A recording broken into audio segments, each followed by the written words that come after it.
ভাই কিছুক্ষণ আগে ফেসবুকটা ঘাঁটছিলাম, তো ঘাঁটতে ঘাঁটতে একটা ভিডিও সামনে আসলো, আর সেই ভিডিওটা দেখি পুরো গা থেকে মাথা অব্দি পুরো একদম গরম হয়ে গেল। মেয়েদের জুতো দিয়ে মারি আমি, জানো তো। সবাই বলে যে এখন নাকি মেয়েরা সুরক্ষিত, মা বোনেরা নাকি সুরক্ষিত। আর এই ভিডিওটা দেখার পরে মনে হয় না যে মা বোনেরা সুরক্ষিত আছে। না হলে এতগুলো লোকের সামনে দিনের বেলায় হ্যাঁ এইভাবে কেউ মানে কুরুচিকর মন্তব্য করতে পারে, এটা হতে পারে? আগে ভিডিওটা পুরোপুরি দেখো।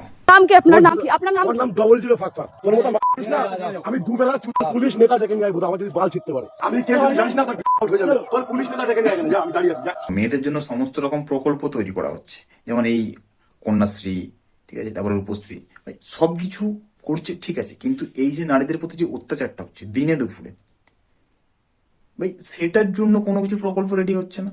দেখো আজকে ওনার সাথে হয়েছে, কালকে তো আরো কারোর সাথে হবে। আর এইসব মানুষগুলোকে ধরে গুছিয়ে একদম মানে দেওয়া দরকার। আমি দুবেলা তার আগে বলি, এই ভিডিওটা বা এই ঘটনাটা যেটা ঘটেছে আর এই ভিডিও ফুটেজটা কোথাকার, এটা হলো গোবরডাঙ্গা হলো এই পশ্চিমবঙ্গে বারাসাত এবং বনগা লাইনের মিডিল বরাবর। সেখানে একজন মেকআপ আর্টিস্ট ওই নেল এক্সটেনশন করেন, ওনাকে রীতিমতো দিনে দুপুরে রেপ করার মতো থ্রেট দেওয়া হচ্ছে। আপনার নাম কি? আপনার নাম? আমার নাম ডবল জিরো ফাঁক ফাঁক। তোর মতো মারিস না, আমি দুবেলা অনেকেই বলে বা অনেকেই আবার কমেন্টে বলতে আসবে যে নারী সুরক্ষিত, ঠিক আছে, কিন্তু ভাই আমি বলবো পশ্চিমবাংলায় নারী সুরক্ষিত নয়। কারণ নারীর এখন বর্তমানে কিছু হলেই তাকে 10 লক্ষ টাকা দিয়ে মুখ বন্ধ, তার দাম হচ্ছে 10 লক্ষ টাকা। কিছু হয়ে গেলে তার দাম হচ্ছে 10 লক্ষ টাকা। কিন্তু মেন হচ্ছে যেটা তাকে সুরক্ষা দিতে হয় বা তাকে মানে কোনো কিছু তার যে প্রতিবাদ বা যে করছে তার যে শাস্তি, সেটার কোনো জায়গা নেই। সেটা শাস্তি দেওয়া হবে না, তাকে বরঞ্চ আরো সামনে এগিয়ে দেওয়া হবে, হ্যাঁ যাও তুমি করো। এটাই হচ্ছে মেইন উদ্দেশ্য, ঠিক আছে। মানে যে অন্যায় করছে তার কোনো দোষ নেই, তার কোনো দোষ হচ্ছে না, তার কোনো সাজা হচ্ছে না, তার কোনো শাস্তিও হচ্ছে না। যে অন্যায় করছে না তারই বর্তমানে এখন শাস্তি হয়।